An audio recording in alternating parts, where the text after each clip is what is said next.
Bò này mình sẽ lạnh bong, bong tạm tròn mau hay có mình cua ca thì mới bong đây, hay có mình cua bong chẳng đây đang tập bong có bà chẳng hay nơi tại thơ bắp đang lấy cay bong nhom tiết hay đây thơ đau nặng năng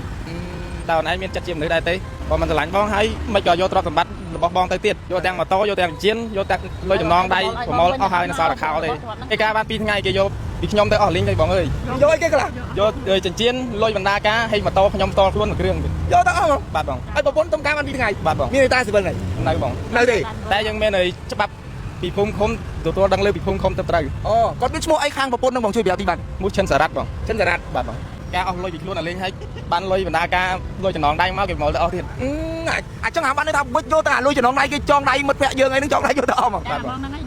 โยแต่จะเอาแต่งต่อ น้ำดอกมินยืนสินมาอีกกำจัดเคลื่อนหมดมันหล่อช่วยบำบัดระเลียดหนึ่งซีรีส์รายตามมันใจถึงมิ้งพร้อมแต่มีอารมณ์สลักน้องมดก่อยเป๊ะปรักมวยตีตรำไตปีมือนารีปนนกอาจปลาปรักบานตะดอดไม่ไข่ជាលើកដំបូងកាហ្វេ 4 in 1 មាននៅស្រុកខ្មែរផលិតដោយក្រុមហ៊ុនកាហ្វេធម្មជាតិស៊ីនវ៉ៃយូធានាទាំងគុណភាពនិងតម្លៃថោកត្រឹមតែ 1000 រៀលក្នុងមួយកញ្ចប់នឹងមានតែមួយគត់នៅកម្ពុជាបាទជារឿងចម្លែកនិងមហាចម្លែកទៀតហើយបងប្អូនការបាន2ថ្ងៃខាងស្រីលួចយកជៀនម៉ូតូនិងរត់ចោលកូនកន្លោះបាត់ឥឡូវក៏កូនកន្លោះកើតទុកមិនសុខចិត្តព្រោះដោយសារมันអាចតំណងបានมันអាចទេជួបបានគឺពឹងពាក់ឲ្យខ្ញុំមកជួយផ្សព្វផ្សាយគណៈដៃកាន់រូបថតប្រពន្ធដែលទើបតែការបាន2ថ្ងៃដោយតាមការសួរមុននេះគឺគាត់តការហ្នឹងថ្លៃបដាការក៏ដូចជាលុយរៀបចំពិធីការហ្នឹងគឺអស់7000បងប្អូនហើយទាំងជៀនទាំងខ្សែកទាំងអីហ្នឹងគឺព័ត៌មាននេះលម្អិតយើងឲ្យជួបជាមួយនឹងកូនកំឡោះដល់សែនកំសត់នេះជាមួយខ្ញុំទាំងអស់គ្នាបងប្អូនបងជំរាបសួរបងបាទបងឈ្មោះអីបងខ្ញុំហងបញ្ញាបងបងបញ្ញាបងអាយុប៉ុន្មានឆ្នាំហ្នឹងអាយុ28ឆ្នាំបងអីកាត់ទុកមិនសុខចិត្តរឿងយ៉ាងម៉េចដែលប្រាប់ខ្ញុំគាត់ថាខ្ញុំស្ដាប់ហើយមានការអាណិតបងមែនតើការបាន2ថ្ងៃប្រពន្ធរត់ចោលបានយកអីទៅខ្លះយកម៉ូតូហើយនឹងជៀនលុយបណ្ដាការអូយកទៅយកទៅទាំងអស់បងខ្ញុំមករៀន100ជាប់កប៉ាល់ទេបងយកទៅអស់អស់លីងទៅម្ដងហើយតែដល់ពេលយកទៅដំបងតែចូលបានតែជា4 5ម៉ោងលេខទូរស័ព្ទចោលតែម្ដងបងស្គាល់ប្រពន្ធបងដែលការបាន2ថ្ងៃហ្នឹងរយៈពេលប្រហែលហើយរយៈពេល5ខែបងគាត់មានឈ្មោះអីប្រពន្ធដែលការបាន2ថ្ងៃហ្នឹងគាត់ឈ្មោះឈិនសារ៉ាត់បាទការនៅស្រុកណាខេត្តណាជួយបញ្ជាក់ទីបានទេបងនៅឯស្រុកកោះធំខេត្តកណ្ដាលភូមិពោធិរាមាសកអូចឹងមកថាការខាងប្រុសឬមកការខាងស្រីការខាងផ្ទះម៉ែធေါ်ទេបងការផ្ទះម៉ែធေါ်បាទអូអញ្ចឹងអាចប្រាប់បានថ្ងៃការទីបានទេការយូរហើយឬមកក៏ទៅឥឡូវទេការទៅឥឡូវនេះដែរថ្ងៃទី26ទេបងទៅការថ្ងៃ26ហ្នឹងទេ26ខែ2នេះបងអូការបាន2ថ្ងៃគេរត់ចោលខ្ញុំតែម្ដងការបាន2ថ្ងៃរួមរស់នៅដោយប្រពន្ធ2ថ្ងៃមែនបាទគេរត់ចោលបាត់ហ្មងបាទបងឯងធ្វើអីមានបញ្ហាមកគេរត់ចោលហ្នឹងអត់ដឹងទេបងពេលតែតំណងនិយាយមួយគ្នាពីមុនមកគឺអត់មានចំនួនអត់មានអីទេបងគឺធម្មតាអត់មានចំនួនអីទេដល់ពេលដល់ការបាន2ថ្ងៃហ្នឹងហើយគេតាគាត់យកលេសថាងគាត់ទៅយកខោអាយកន្លែងធ្វើការហើយតែកន្លែងធ្វើការគេបាត់ហើយគាត់ថាទៅយកមកតែមួយផ្លែតទេតែមួយផ្លែតឥឡូវ2ថ្ងៃ3ថ្ងៃទាំងថ្ងៃហ្នឹងហើយបន្ទាប់ពីការបាន2ថ្ងៃសួរត្រង់មើលស្គាល់គាត់រយៈពេលប្រហែលខែប្រហែលឆ្នាំហើយស្គាល់បាន5ខែទេបង5ខែបាទបងគេណែនាំទៀតបាទហ្នឹងគេណែនាំឲ្យស្គាល់អូតែក៏មិនដំបងឡើយមើលទៅនិយាយទៅគាត់ដឹងខុសដឹងត្រូវដែរអញ្ចឹងណាយើងឃើញថាពេលការហ្នឹងខាងគ្រួសារខាងស្រីមកហ៎អត់បោទេបងតែគាត់ម្នាក់ឯងអញ្ចឹងបាទតែម្ដាយចិញ្ចឹមទេម្ដាយធေါ်ទេអូមានម្ដាយធေါ်ម្នាក់ទេបាទបងអញ្ចឹងបានន័យថាការហ្នឹងបានន័យថាមានតែគ្រួសារខាងគាត់ម្នាក់ទេម្ដាយធေါ်ហ្នឹងហើយការនៅផ្ទះម្ដាយធေါ်ហ្នឹងទៀតចាឪពុកម្ដាយធေါ်នៅហ្នឹងនៅភូមិចុះឥឡូវមកទល់ពេលនេះយើងមានតាក់ទងទៅគាត់បានទេតាក់ទងទៅអត់បានទេបាត់លេខទូរស័ព្ទចឹងម្ដាយធေါ်ឪពុកធေါ်គាត់ហ្នឹងដែរគាត់ក៏តាក់ទងដែរតែតាក់ទងអត់ចូលដូចគ្នាបាត់អីគេខ្លះបាត់ម៉ូតូមួយគ្រឿងចិញ្ចៀនហើយលុយបណ្ដាការទាំងអស់លុយចំណងដៃហ្នឹងយកទៅអស់លុយចំណងដៃបងចឹងបានន័យថាការឲ្យ2ថ្ងៃវិចអាចចំណងដៃវិចចិញ្ចៀនវិចខ្សែកវិចម៉ូតូយកទៅអស់ហ្មងអាចយកម្ដងទៀតមើលនិយាយប្រាប់មកយកអីទៅខ្លះអាការបាន2ថ្ងៃគេយកពីខ្ញុំទៅអស់លីងទេបងអើយយកអីគេខ្លះយកចិញ្ចៀនលុយបណ្ដាការហើយម៉ូតូខ្ញុំតខ្លួនមួយគ្រឿងយកទៅអស់ហ្មងបាទបងហើយប្រពន្ធតំការបាន2ថ្ងៃបាទបងមានតែស៊ីវិលនៅបងនៅទេតែយើងមានច្បាប់ពីភូមិឃុំទទួលដឹងលើពីភូមិឃុំទៅត្រូវអូគាត់មានឈ្មោះអីខាងប្រពន្ធនឹងបងជួយប្រាប់ទីបានឈ្មោះឈិនសារ៉ាត់បងឈិនសារ៉ាត់បាទបងបាទគាត់ស្រាប់គាត់ក៏កំសត់ដែរណាបងការបាន2ថ្ងៃគាត់បងបកមុខរបរអីដែរបងខ្ញុំធ្វើសន្តិសុខបងធ្វើសន្តិសុខអូលោកអើយលោកអីអស់ការអស់7000ទាំងថ្លៃបដាការទាំងអីអស់7000ចាហ្នឹងហើយទំការអស់លុយពីខ្លួនអាលេងហើយបានលុយបណ្ដាការលុយចំណងដៃមកគេមកទៅអស់ទៀតអាចចឹងបានន័យថាវិចយកទៅអាលុយចំណងដៃគេចងដៃមិត្តភក្តិយើងអីនឹងចងដៃយកទៅអស់ហ្មងបាទបងហ្នឹងហើយយកទៅទាំងអស់តែម្ដងឥឡូវមានអីដែលជាការសំណូមពរទៅដល់ភរិយា2ថ្ងៃនេះគេហៅភរិយា2ថ្ងៃហើយបាទមានអីសំណូមពរណាយកបងទៅអស់លីចឹងបងមានអីមានតែសំណូមពរឲ្យគេចូលខ្លួនមកដោះស្រាយខ្ញុំពេលឆាប់នេះយករបស់ឲ្យខ្ញុំវិញមកព្រោះថារបស់ហ្នឹងខ្ញុំខំរកខំអីទាំងលំបាកវេទនាហើយមិនគួរណាធ្វើដាក់ខ្ញុំដល់ណាហ្នឹងប្រមូលពីខ្លួនខ្ញុំអស់តែលីងទៀតហើយខ្ញុំឥឡូវអស់ការងារធ្វើទៀតអស់ការងារធ្វើទៀតបាទប្រពន្ធក៏អស់ បាទបង អាទ្រព្យសម្បត្តិក៏អស់ បាទបង អាការងារក៏អស់ទៀត បាទបង អើយបងឯងក៏កំសត់មែនសោយចំអកឌឺដងបងឯងណាបងខ្ញុំសោយហួចចិត្តនឹងប្រពន្ធដែលមិនគួរធ្វើអញ្ចឹងណា ខ្ញុំ បងឯង ហ្នឹងក៏ខ្ញុំហួចចិត្តជំនួសដែរបងបងដល់ហ្នឹងខ្ញុំហួចចិត្តហ្មង អានេះវាអាចជារឿងលើកទី1ខ្ញុំអត់ដែលលឺអាការឲ្យបាន2ថ្ងៃយកចំណងដៃយកលុយយកម៉ូតូខ្សែកជៀនយកទៅអស់លីង ចាបង ឥឡូវនេះគឺបានន័យថាសល់តែខ្លួនទេមកខ្ញុំនឹង សោះតែខ្លួនទេបង ឃើញឆាតមកខ្ញុំគឺសល់តែខ្លួនហ្នឹងនេះហូកឯងហូកប្រពន្ធហ្នឹង ចាចាប្រពន្ធ អូណាហូកកាអូណាអូអានេះហូកកា ចា ការអស់សម្អាងការអស់ប្រមាណសម្អាងការ សម្រាប់ទាំងអស់បងហ្នឹងបងទាំងអានការផងទាំងជាងថតផងទាំងមហូបទាំងអីហ្នឹងព្រោះអីបងហ្នឹងលើយើងទាំងអស់ហ្នឹង បាទ សំបីខ្ញុំមកហ្នឹងក៏អត់មានជីមកគាត់អ្នករត់កង់3ហ្នឹងគាត់ អូបងឯងជួយគាត់មកទេ ខ្ញុំអ្នកអត់ស្អាត អូអត់មានលុយទេបងអត់ អ្នក ជួយ គាត់ 4លេ គ្នា ង បងខ្ញុំលឺចឹងខ្ញុំហួចចិត្ត គាត់ ដែរ រងអានខ្ញុំ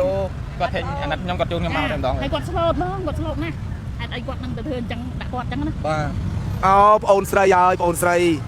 អានេះគេហៅថាបោកប្រាស់ទំនុកចិត្តគាត់ណាបើយើងមិនស្រឡាញ់គាត់យើងចាំបាច់យល់ព្រមរៀបការជាមួយគាត់ទៅអីអាការមួយគាត់បាន2ថ្ងៃហើយយករបស់របរយកទ្រព្យសម្បត្តិរបស់គាត់ទៅអស់ទៀតបាទសំខាន់គាត់យើងនិយាយអាចនិយាយថានេះគឺជាកូនកំឡោះគេហៅថាប្តីដែលកំសត់ជាងគេដើមឆ្នាំ2026នេះការប្រពន្ធបាន2ថ្ងៃប្រពន្ធរត់ចោលយកបាទលុយចំណងដៃយកខ្សែកយកចិញ្ចៀនយកម៉ូតូហ្នឹងឬសូមបំលុកគេទៀតហ៎ ចាបង អូយម៉ូតូទិញដាច់ទេបង ទិញដាច់ទេម៉ូតូបំដាច់ទេ ម៉ូតូបំដាច់គាត់ទិញឲ្យ អូ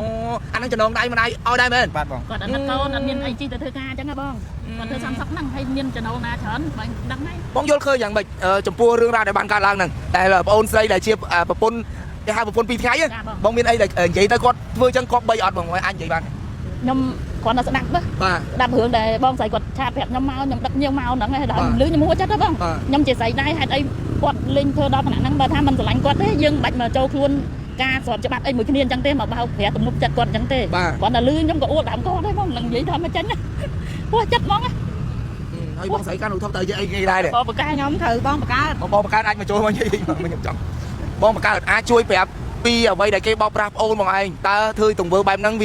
ាមិនគប្បីយ៉ាងម៉េចខ្លះបងអាចបញ្ចេញអារម្មណ៍តិចបានទេ ធ្វើអញ្ចឹងគឺអត់សមតែម្ដងពីដំបងលួងលោមមកយើងជឿទុកចិត្តទៅពេលហើយក្បត់កំណុកចិត្តយើងទាំងមូល បាទ ហើយយើងខំជឿខំទុកចិត្តស្រឡាញ់នឹកឃើញថាមកនៅជាមួយម៉ែធัวឪធัวនឹកឃើញអាណិតគ្នាឆ្លូតខំបំពេញមុខមាត់ប៉ុណ្ណឹងហើយនៅតែក្បត់កំណុកចិត្តប្អូនប្រុសខ្ញុំទៀតខ្ញុំឈឺចាប់ណាស់ខ្ញុំជាបងខ្ញុំឈឺចាប់ខ្លាំងណាស់ខ្ញុំនិយាយលេងចេញហើយខ្ញុំអាណិតប្អូនខ្ញុំខ្លាំងណាស់ មានអីមើលសំណពរទៅដល់ប្រពន្ធ2ថ្ងៃ បងណៃមិនស្រឡាញ់បងប្រាប់បងតាមត្រង់មកហើយក៏មិនគួរការជាមួយបងដែរហើយក៏មិនគួរបោកប្រាស់បងអញ្ចឹងដែរតាំងតែបងក្រលំបាកអញ្ចឹងហើយនៅតែធ្វើបាបចិត្តធ្វើបាបទាំងផ្លូវចិត្តផ្លូវកាយរបស់ខ្ញុំទៀតហេតុអីធ្វើដល់អ្នកហ្នឹងតើអូនឯងមានចិត្តជាមនុស្សដែរទេបងមិនស្រឡាញ់បងហើយមិនក៏យកទ្រព្យសម្បត្តិរបស់បងទៅទៀតយកទាំងម៉ូតូយកទាំងជៀនយកទាំងលុយចំណងដៃប្រមូលអស់ហើយនៅសល់តែខោទេ គាត់នឹងរបស់ម្ដាយទេ ចូលខ្លួនរបស់ស្វាយ ឥឡូវគាត់បានទៅដាក់ពាក្យបណ្ដឹងហើយមែនទេ បាទបង ដាក់ពាក្យបណ្ដឹងនៅស្រុកណាអឺ នៅឯស្រុកកោះធំ ស្រុកកោះធំហើយបងបានដាក់ពាក្យបណ្ដឹងហើយណា បាទស្រុកកោះធំឃុំពេជ្រដី បាទបងប្អូនឥឡូវយើងបានស្ដាប់ការរៀបរាប់ក៏ដូចជាដឹងរឿងរ៉ាវដែលបុរសដល់កំសត់បាទដែលគាត់បានការប្រពន្ធសន្សំលុយតម្រាំតាការប្រពន្ធបានគឺបានន័យថាធ្វើសន្តិសុខមិនដឹងជាសន្សំប្រហែលឆ្នាំប្រហែលខែទេបងប្អូនបាទតម្រាំតែមានលុយការប្រពន្ធឥឡូវនេះប្រពន្ធបើថាមិនស្រឡាញ់គាត់បើមិនរស់នៅជាមួយគាត់បាទប្រាប់គាត់ត្រង់ទៅកុំយកទ្រព្យសម្បត្តិយករបស់មានតម្លៃអាហ្នឹងវាលក្ខណៈវាអាក្រក់មើលមែនតើណាបាទហើយមើលម្ដងទៀតមើលខាងស្រីឈ្មោះអីគេឈ្មោះឈិន ឈិនសារ៉ាត់ ឈិនសារ៉ាត់មានបានមើលអត្តសញ្ញាណប័ណ្ណគេទេ អតាជាប័ណ្ណហ្នឹងគេក៏កូពីមកទេបង អូមែនអាស៊ីនទេខ្លាចតែមែនឈ្មោះហ្នឹងទៀត ហ្នឹងហើយបងគាត់ដាក់បានមុខហ្នឹងហើយបង មុខហ្នឹងហើយ បាទបង បាទឥឡូវនេះបងអូនស្រីឈិនសារ៉ាត់ដែលជាប្រពន្ធ2ថ្ងៃរបស់បងប្រុសសង្ឃឹមថាបងអូននឹងមើលវីដេអូនេះមានក្តីករណានិងមេត្តាបើមិនជាអត់មានមេត្តាទេបាទនេះប្តីបងអូន2ថ្ងៃនេះនឹងដាក់ពាក្យបណ្ដឹងធ្វើការទៅតាមផ្លូវច្បាប់ជុំវិញរឿងរ៉ាវដែលបងអូនបោកប្រាស់ទំនុកចិត្តគាត់បាទមកការជាមួយគាត់រស់នៅជាមួយគាត់2ថ្ងៃហើយបែរជាបាទបោកប្រាស់គាត់យកក្តីស្រឡាញ់คล้ายៗមកឲ្យគាត់បាទធ្វើឲ្យគាត់ឈឺចាប់បាទទាំងផ្លូវកាយទាំងផ្លូវចិត្តវាពិតជារឿងដែលគួរឲ្យអាណិតអាសូរគាត់ខ្លាំងមែនតើនេះគឺជាកូនកំឡោះដែលកំសត់ជាងគេហើយបើតាមខ្ញុំធ្លាប់យកព័ត៌មានបានន័យថាគេការ2ថ្ងៃគេរត់ហើយគេលួចយករបស់របរទៅអស់ទៀតបាទពិតជាមានអារម្មណ៍ថាអាណិតគាត់ខ្លាំងមែនតើហើយសូមទោសផងបងប្អូនខ្ញុំសើចហ្នឹងគឺដោយសារខ្ញុំហួចចិត្តជាមួយនឹងរឿងរ៉ាវដែលកើតឡើងនេះមិនមែនខ្ញុំសើចឌឺដងគាត់ទេណាបងប្អូនបាទបើសិនជាបងប្អូនបាទស្ដាប់ហើយក៏ដូចជាការរៀបរាប់ក៏ដូចជារឿងនេះក៏បងប្អូនមានការហួចចិត្តចំពោះរឿងរ៉ាវដែលបានកើតឡើងនេះដែរខ្ញុំសង្ឃឹមថាបងប្អូនស្រីដែលជាប្រពន្ធ2ថ្ងៃរបស់បងបាទប្រុសបញ្ញាបាទបានឃើញវីដេអូនេះសូមមេត្តាចូលមក ដោះស្រាយក៏ដូចជាបាទផ្ដល់នៅអ្វីដែលបងយកទៅនឹងឲ្យគាត់វិញទៅអាណិតគាត់អូនអើយបាទបើមិនស្រឡាញ់គេកុំបោកគាត់បាទនេះចូលលក្ខណៈបោកសាហាវមែនតើបោកឆ្នាំ2026នេះបោកឲ្យបោកការមកអត់ដែរចូលមកវិញអាបោកឲ្យបោកការទៀតអាការនៅខ្ញុំបាន2ថ្ងៃហ៎ ចា បាន2ថ្ងៃហ៎2ថ្ងៃយកទៅអស់ហើយ កុំអស់ពីខ្លួនហ្មងតែខ្ញុំលឺក៏ខ្ញុំពោះចិត្តដែរផង បាទនេះគឺជាព័ត៌មានមួយខ្ញុំសង្ឃឹមថាបងប្អូននឹងធ្វើការចែករំលែកសង្ឃឹមថាបងប្អូនស្រីបាទឈិនសារ៉ាន់ឈិនសារ៉ាន់ឈិនសារ៉ាន់ណាឈិនសារ៉ាន់បាទអូនស្រីឈិនសារ៉ាន់បានឃើញព័ត៌មាននេះអូននឹងបាទចូលខ្លួនមកដល់ស្រីបើយើងអត់ស្រឡាញ់គេយករបស់របរគេវិញទៅបងប្អូនបាទបងប្អូនមិនស្រឡាញ់គាត់ទេយករបស់របរឲ្យគាត់វិញទៅបាទចាប់ទុកថាបងប្អូនមានតំណែងតែ2ថ្ងៃហ្នឹងទៅបានហើយបាទអរគុណនេះគឺជាព័ត៌មានមួយដែលខ្ញុំទទួលបានការផ្ដល់ព័ត៌មានពីកូនកំឡោះដល់កំសត់និងបងស្រីរួមទាំងបង Pass App ដែលគាត់ស្ដាប់ហើយគាត់ជឿចាប់ចំនួនដែរបងប្អូនបាទនេះគឺជារឿងរ៉ាវដែលគួរឲ្យអាណិតអាសូរទៅដល់កូនកំឡោះដែលធ្វើជាប្តីបានតែ2ថ្ងៃគេរត់ចោលហើយគេយកទ្រព្យសម្បត្តិរបស់គាត់អស់ទៅទៀតបាទបងប្អូននេះគឺជារឿងរ៉ាវដែលបានកើតឡើងយើងពិតជាមានការអាណិតអាសូរគាត់ខ្លាំងមែនទែនយើងសូមបញ្ចប់ព័ត៌មានតែត្រឹមនេះសូមអរគុណសូមគោរពលាបាទ